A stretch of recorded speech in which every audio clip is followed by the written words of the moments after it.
And there was a time in this country, a long time ago, when reading wasn't just for fags, and neither was writing. People wrote books and movies that had stories, so you cared whose ass it was and why it was burning, and I believe that time can come again. Hello, thanks for tuning in this week to the Think Liberty podcast. I'm your host, Caitlin, and this week I am joined by Lonie Dupree. Lonie, how Hello. are you? Good. I suppose I have to leave at 2:30 this morning to go pick up 2 people in my truck and bring them to a heliport. Because that's my job somehow. Did you get contacted by like a spy organization? That sounds dope. No, there's not a spy organization. They just work for a oil field company. The people who need helicopters in the middle of the night, right? Yeah, but they're going out to a rig in the Gulf of Mexico. I live like right by the Gulf of Mexico. So yeah, you like live in the water, basically. Well, yeah, I mean, on a map, it looks like you live in the ocean. It would be the Gulf, not the ocean. But oh my god! But like but yeah, you can't really go much more south in Louisiana than where I am. So not too much more south, anyways. Very cool. Well, I spent my weekend painting and building a table from scratch, which is pretty fun. But I'm homeschooling my kids this year. It was a last-minute decision, and I'm pretty excited about it. But I'm converting my spare bedroom into a classroom, so that's what I've been up to. It's been a lot of fun. It's kind of like my happy place. Yeah, I was homeschooled, and I came out just fine, so your kids should be good, too. Oh, no. I have to rethink it now. I'm just kidding. No, I'm really excited because we moved here to Ohio like in the middle of the summer, and we found out that the schools here are rated 1 out of 10 on like almost all of the school rating things, and all the private school registration closed. There's no way I'm getting him in a charter school. The wait list is a year long, so I didn't really have an option, but I am excited, now that I've gotten into it and learned a bit more about it, finding all the curriculums for teaching him the stuff. I think he's going to get a lot better education than he would in school. So, yeah, it's going to be fun. And we're starting him tomorrow. Tomorrow is his first day. We have a get together with other homeschool families in the area. So, my daughter just started pre-K. So she's going to be doing her second day of school tomorrow. Oh, fun. That's cool. Yeah. It's so crazy. They grow up so fast. And they're in school, and then they hate you. My kid told me he hated me today because I told him to turn off the video game. That one hurt. She, one time, I told her that she couldn't play outside by herself in the front yard. And I was told that I ruined her whole life. Oh my god. All 4 years of it. They're so dramatic. It's crazy. Yeah. My son, last night it was, time for bed, and I told him it was time to, turn off the video game or whatever, and I was giving him, good night hugs, and he wiped my kisses off. And I'm like, oh, why do you hate me? And he goes, I don't want to talk about it, Mom. I'm like, holy shit. Kids are just, they're awesome, and they just drive you crazy. Anyways, let's get right into it. Enough about us. Lonie, you have a guest this week. I do have a guest. Introduce him. One of my friends, his name is Chet Howard, and let him tell you what he's decided to do. So, take it away, Chet. Man, thank you guys so much for having me on. Lonie, I appreciate it. Caitlin, you too. It's been fun so far. Trying to get on here and get started. So I'm from South Louisiana, just like Lonie. We live in a different time. I guess let's just say century down here. Unfortunately, there's a lot of the put in it. Yeah, there's a lot of the good old boy system down here, and it's been the same old forever, again and again, and the same individuals get elected over and over again. And I grew up here like Lonnie. I wasn't homeschooled like Lonnie. I went to a free school, or public school as they say. And then from there, I joined the military after high school, went all over the world and back again, saw the good and saw the bad. And the entire time growing up here, I was super proud to be from here. I thought it was the best place to be from, and then left and was still very proud to be from here and tell everybody where I'm from, going all over the world. Yeah, I'm from a little town called Franklin, Louisiana, in St. Mary Parish. And once I came back after getting out of the military and getting into private contracting and just seeing some more of the world and coming home, it wasn't the same. The shiny the shiny newness of it and the pride really wore off, and I started to see more and more of the shenanigans going on behind the scenes, and especially by the elected officials, the parish council, all the way up, And I was talking to one of our previous governors before, and she actually, unfortunately, she passed away today. She lost the battle to cancer. Super sweet lady. She'd been a public servant for a long time. Her name's Kathleen Blanco. She was the governor during Katrina and Hurricane Rita, and I'm pretty sure the nation saw exactly what went on with that.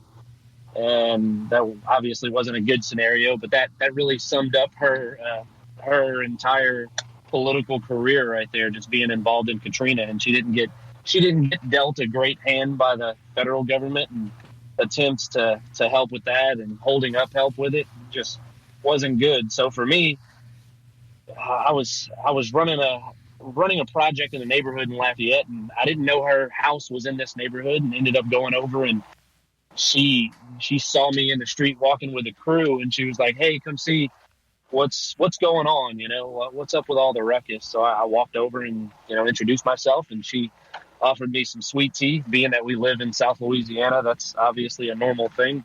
And I sat and talked with her for a really long time. And one of the things that she said that she was really concerned about was the fact that no one from my generation was stepping up to the plate and willing to serve and try and make a difference. And that struck a nerve with me, because I hadn't been out of the military forever. It hadn't been long. And all of a sudden I had a challenge from a previous governor, is what it felt like to me. So I decided here recently just to step up to the plate, and decided to run for District 50 state representative for the House of the House, and just going to go try and make a difference, try and make a change, get people my age to step up. In the process, I had a good conversation with a great friend that I grew up with, and he's decided to run as parish president. And my goal is to go to the House and bring all our tax money back to the parish, and hopefully he'll either spend it the right way or keep things the same way they were before. So, but again, thank you guys for having me on. I greatly appreciate it. Absolutely. So, what would you like to accomplish if elected?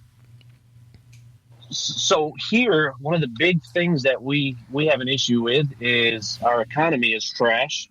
Under the Trump administration, this is going to sound funny, but under the Trump administration, the nation seems to be having an economic boom in certain aspects. And in Louisiana, it's been quite the opposite. We depend heavily on oil and gas and farming, and especially where we're at, we depend on sugarcane and the sugarcane farmers. It's actually one of the largest lobbies here. And in the process of figuring all this out and trying to become an elected official here, I've spent more time with politicians in the area and realized that the elected officials that we do have, especially in our area in District 50, know nothing about macro or microeconomics. They don't understand the process of flow, that the economy works somewhat like an ecosystem where the big animals feed the smaller animals, and smaller animals live off of the bigger animals. And do you have a background in economics at all? No, I don't. I'm a small business owner. I actually own a firearms manufacturing company, and I work in the natural gas industry. Really? That being said, I obviously went to a little secondary education like a lot of people. I went to the University of West Florida and the University of Florida. and majored in Homeland Security and Crisis Management with a minor in Arabic Studies. I wanted to. I lived the pipe dream like most of us who go to college and say, "Yeah, I'm going to get this degree and go do these phenomenal over the rainbow jobs." I wanted to go work for the State Department or the CIA or something like that. Go do something in the Middle East. Continue the military thing, but for the state side of the house.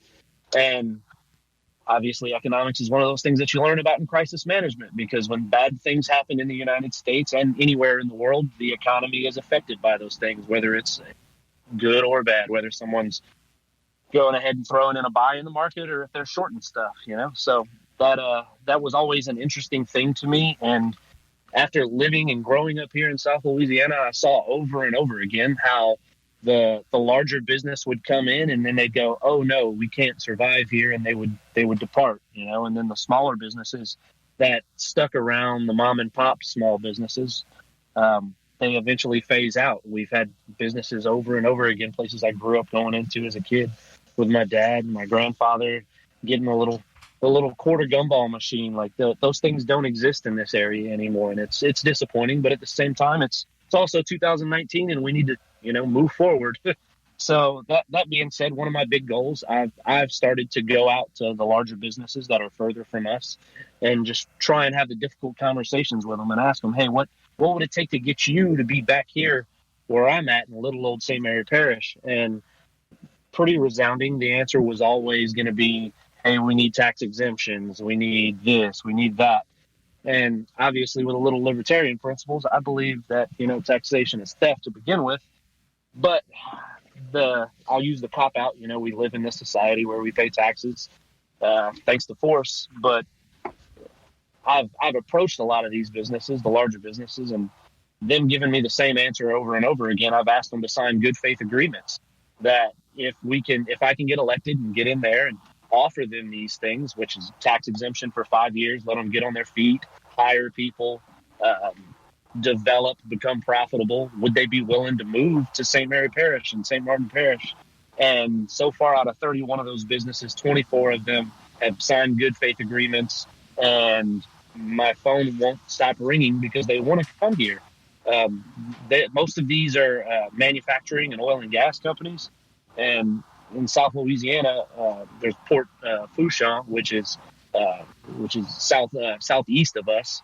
That's where everybody needs to get to do all of the oil and gas work that they do. Well, most of these businesses are to the west, and they want to come this way, but who we have in place right now won't offer any exemptions. They use the words of, "Oh, we'll be losing hundreds of thousands of dollars," but in reality, you're not getting any of those hundreds of thousands of dollars because all these businesses are leaving and not coming here. So I really don't like that line of thinking from elected officials. It's disheartening to know that they're that economically illiterate. Crazy? Like, you can't count on money that you don't have. Right. Like, right. you don't do that in your personal finances. You certainly can't do that on a government level. Exactly. And it's not like that money's going to be there anyway. Yeah. Exactly. If they come here and they're not profitable, then they don't have any money to pay you to begin with. Yeah. So, yeah, it's some, like you said, it's disheartening. It's disappointing. It's disheartening. And that was the big thing that pushed me to run. I just want to be proud to be from here. I have kids. I'm married with 2 kids, and we recently found out we've got another little one on the way. Super excited about that. Thank you so much. We're super excited. My kids pretended to be excited when we told them. But that's all I really want. I just desire for, people to be proud to be from here. And it's a difficult path, for people to say, yeah, I'll go down that journey and be proud to be from here, because there's nothing to be proud of. This place has continued to decay, and it's all due in part to politicians. Like, it's a simple concept. If you get in there and you just want to take, nobody's going to come here. So I just want to get in there and make that change, make that difference, and we'll see if we can do it. As far as like platform goes, I'm very conservative. As far as I am pro-life to an extent where, like, the only point when I'm saying, hey, I want to see government funding spent for that is it endangers the mother's life. And when I say pro-life, I'm pro-life as in the government. I don't feel that the government should be involved in your personal decisions if it's not hurting anybody or anything. Like, stay out of my home life. Stay out of that. Just stay away. I'm pro-gun. Obviously, I own a a firearms manufacturing company, so super pro-gun. It's nothing super complicated. Nothing about it at all. I just want to bring business into the area and just have a partnership with those businesses to where we have a relationship and they can help our community just like we can help them. So, yeah, it's nice to see you take a proactive approach to your campaign by getting those good faith agreements and actually going out to these companies and talking with them and getting the real issues out there. Do you feel that the general public, the voting public, shares those common interests with those companies, or do you feel that they have different interests or different things that they look for in a candidate or different issues that are important to them? Where Lonie and I are from, it's always been driven by, like I said, the good old boy system. It's the older businesses that have been here forever just want to survive and make money, and they don't want anybody else to come here. That being said, everybody that I talk to shares the same concerns. They want to see jobs here. They want to see economic growth. The biggest thing is if you've ever driven on a Louisiana road, you're probably going to have some CTE. Like, it's pretty bad. Oh, yeah. Yeah, we had a convention down there last year, and it was horrible. Yeah. I literally drive on the roads for my job, and, yeah, I could probably use a good trip to the chiropractor. Yeah, it's pretty bad. It's horrible. I mean, we don't have potholes. That's one thing I tell people. We don't have potholes. We just have these lumps where they kind of just shovel some stuff. So it's bumpy. There's no holes, though. So it's like driving over a cheese grater. Right, yeah. It's or a waffle iron. Yeah, it's been resounding. Everybody wants the same stuff. They want economic growth, and they want infrastructure to be fixed. Where I live, you don't have any internet capability other than HughesNet and line of sight internet, which is where they have that little satellite dish on top of your house that shines off to another one, and it transmits. Oh, yeah. It's fantastic. My parents have it in the middle of nowhere, and I literally can't even connect my computer to it. Right. So I don't know if you have it, but I have AT&T. I've been an AT&T wireless customer for a really long time, and they charge X amount for like system integrity and improvement and all these other things to your bill. When you look at it, you'll see all those things in there. Well, years ago, the government said, "Hey, take the $1.2 billion that we're going to give you of the taxpayers' money and that system integrity stuff, and go out and revamp and improve upon the rural areas for the 911 systems." And in Louisiana, we had Governor Bobby Jindal, who was a Republican governor, who he cut taxes, which was awesome. And then he spent way more than he had constantly and consistently. I've heard it put that he had a 13th month budget. Like, for some reason, he had 13 months in his year instead of 12. So instead of him taking those tax dollars from the federal government that AT&T was going to be used, he had a campaign benefactor. Somebody donated to him that was involved in the utilities world, and they said, "Hey, I gave you a bunch of money for your campaign. Don't you bring that AT&T nonsense here." So we've been dealt underhanded blows over and over again by the good old boy system. It is horrible. So we need AT&T where I live and where other people live. We need LUS fiber. We need Google internet. Like, there's tons of opportunity. Yeah, we need everything. Let's get some competition so we can drive the price down. Absolutely. So, yeah, and one of the things that we've really found is that the incompetence of the elected officials just destroyed this place. And we recently found out that there's a bond grant for this parish and every parish in Louisiana, but specifically this one is a $42 million grant. Basically, that's annual, and that money is supposed to be used specifically for roads and infrastructure. And when asked, "Hey, what are you guys doing with that $42 million?" you hear words like, "Oh, we use it to cut grass." Yeah. Like, what? Yeah, like those must be the best paid mowers in the entire country. Yeah, yeah. And then what was it? Wasn't there and I hope I'm not getting this wrong, but wasn't there a fund for coastal restoration that was taken and then tried to say that they were going to apply that to roads instead. Yeah, Coastal restoration. Like the BP oil spill, because of that, there had to be a bunch of restitution paid to the coastal states, and the amount that was brought back to us was in the upwards of $100 million. And so far, we're not seeing anything done with it. It's probably paying for some flights and some vacations for some people. It's probably what's taking place.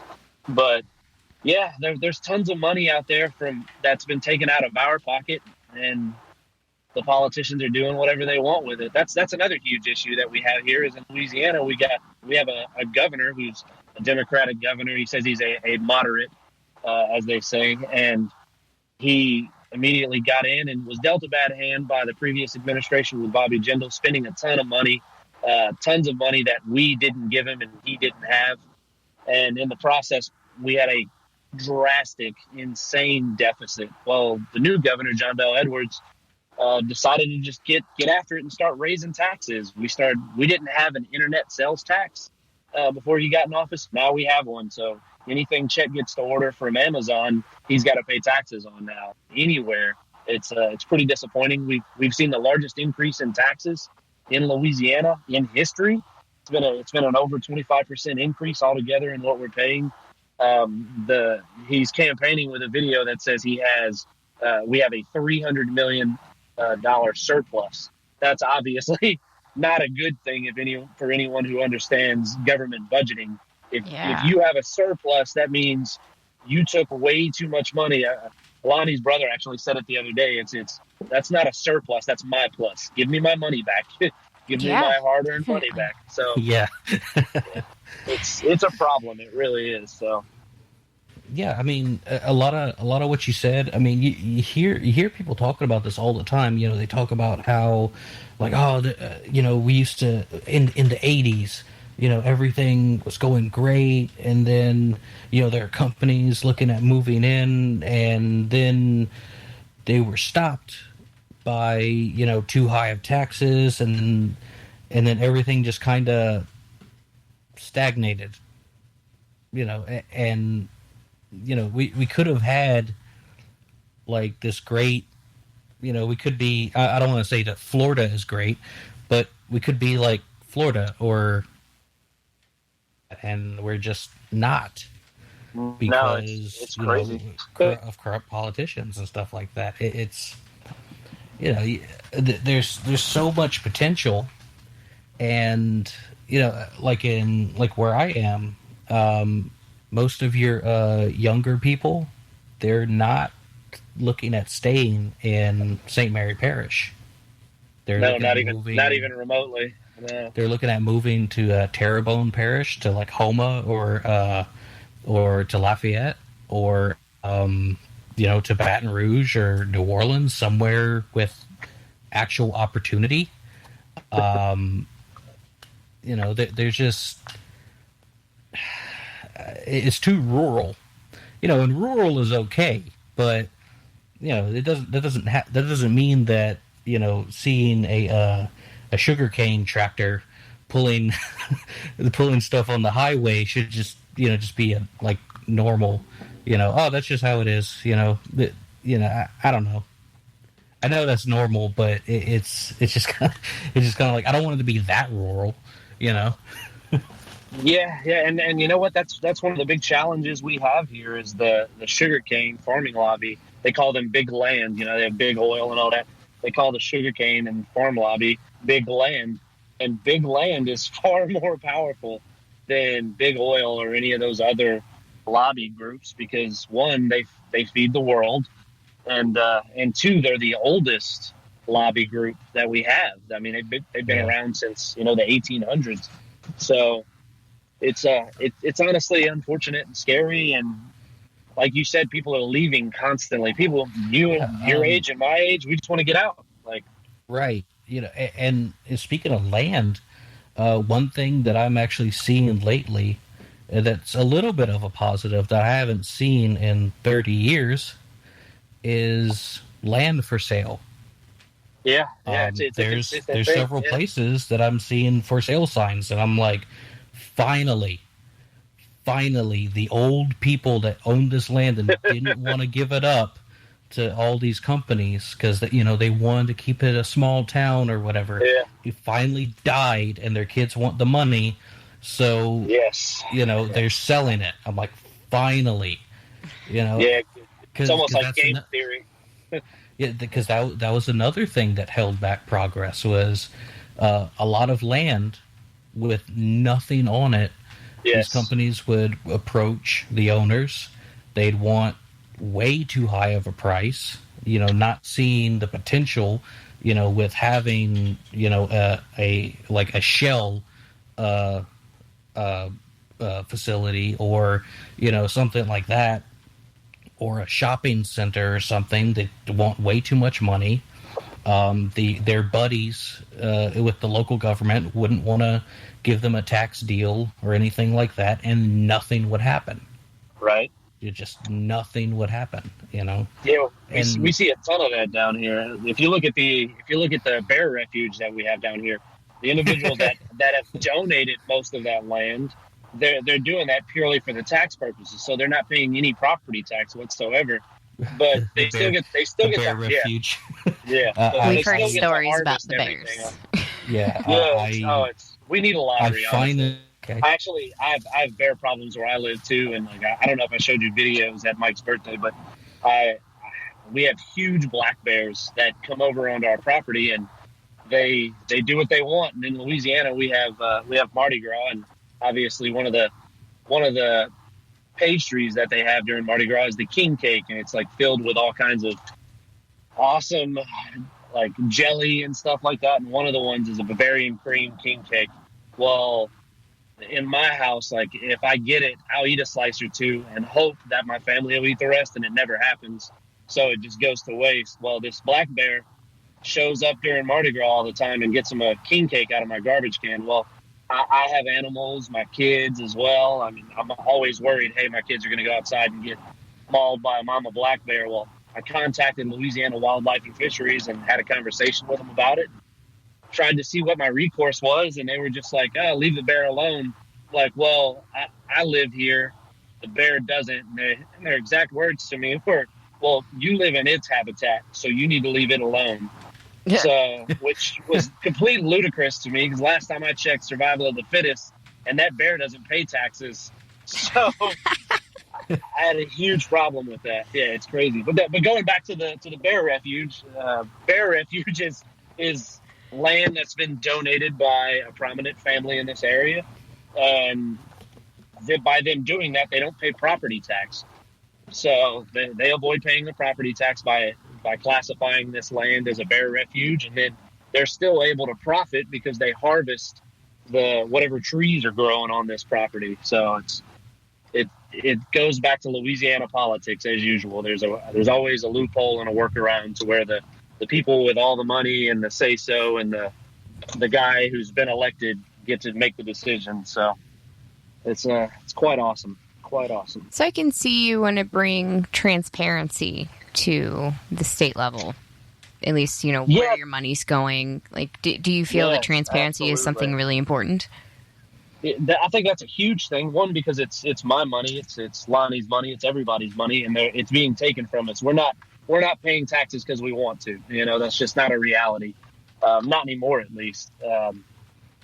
One of the things that I found really weird about Louisiana specifically was that they did a huge study across the United States, and there's a big dichotomy with it, because in Louisiana, the transparency of government, they got an A+. It didn't make any sense to me how this was a reality. And then I looked into the spectrum, the entire metrics of the situation, and it's crazy. That the entire metrics were, they put out reports saying what they spend it on and how they spend it and when they spend it. So that's how they got their A+. Now, there was another study that was also done, and Louisiana finished dead last on the list, and they needed to make like another bracket for them to be further down the list. And that was government efficiency. So they're extremely transparent about being inefficient.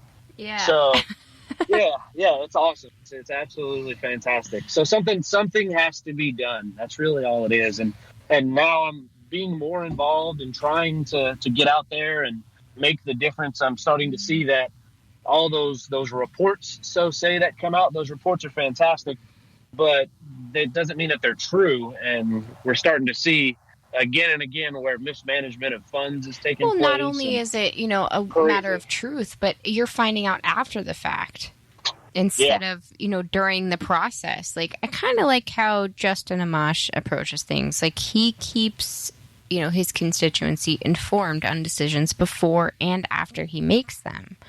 All of his votes, stuff like that. Like, I feel like social media and other forms of media are underutilized in this aspect. Elected officials should absolutely be. They've done great. Yeah, you have to inform the public, and I think that's what transparency should be, instead of letting people know after the fact how their money was spent, and they don't really have a say on undoing that process. They should be informed beforehand. Yes, absolutely. So how is your campaign going so far? I've stepped into this with kind of, deer in the headlights at first, but so far it has been just overwhelmingly positive. I've taken the old way of doing things, the getting out and knocking on doors and shaking hands and meeting people for the first time in the area. And of course the, hey, I need to introduce you to somebody method. That's the How I Met Your Mother, Have You Met Ted? It's been fantastic. They've gotten me out in front of people.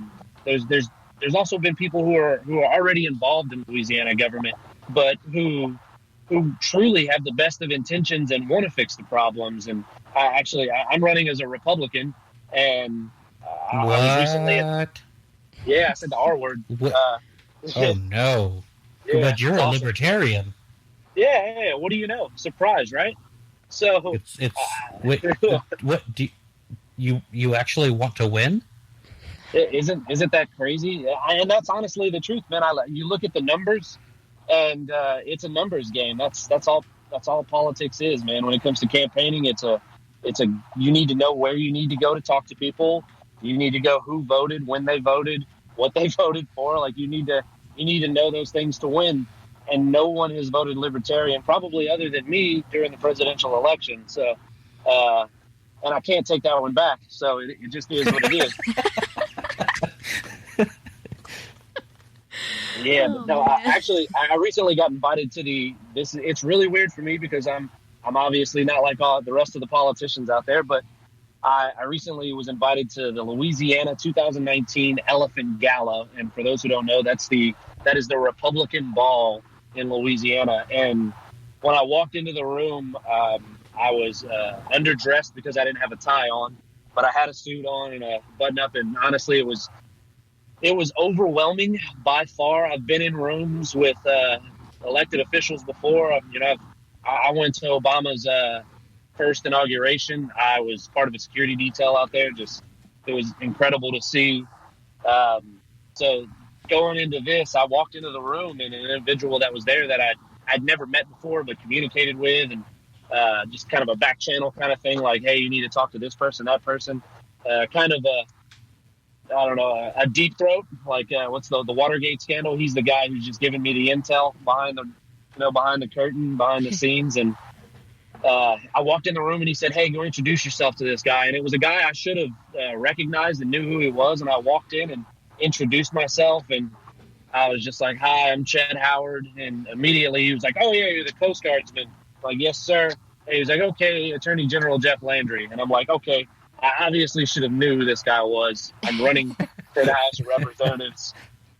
Good call. Smooth move. But then for the rest of the night, it was him and this other guy and a few other people who were elected in the Republican Party ushering me around the room, introducing me to people. And it was extremely overwhelming, but there was a resounding sound in the room, and it was, we have individuals who are running as one thing, running as another, and they're this and that. And it seemed to be the commonplace thing for individuals to show up and be like, yeah, hi, I'm running as a Republican, but they've been a Democrat for 30 years, and they have extremely liberal, progressive, I'm going to use the word extreme, but when I say extreme, I mean far, far left views, and those individuals are running honestly in the same race against me.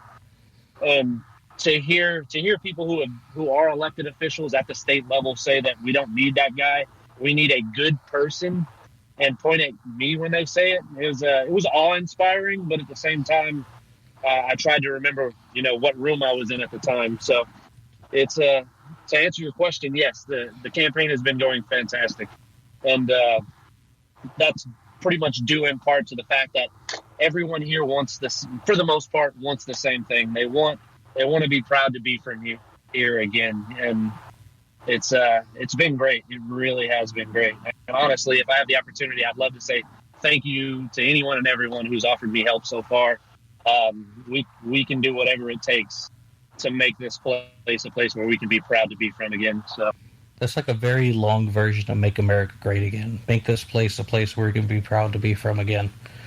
It's very long. I don't think that would fit convoluted with tariffs and bad economic policy. I don't know how well that would fit on a hat, though.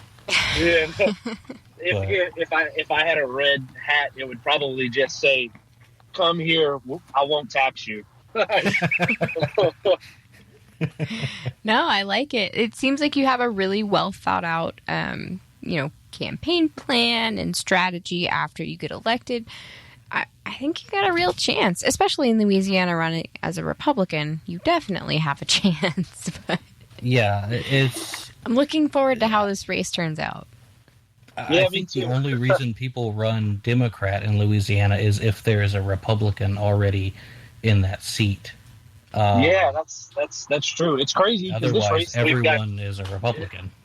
Yeah, this race, honestly, we have the opponents that I do have. There's 2 Republicans and 2 independents, and I think the 2 individuals that went as independent decided to do that purely just so they wouldn't alienate another base, and I think that's going to be the downfall of them and the other 2 individuals that are running in the race.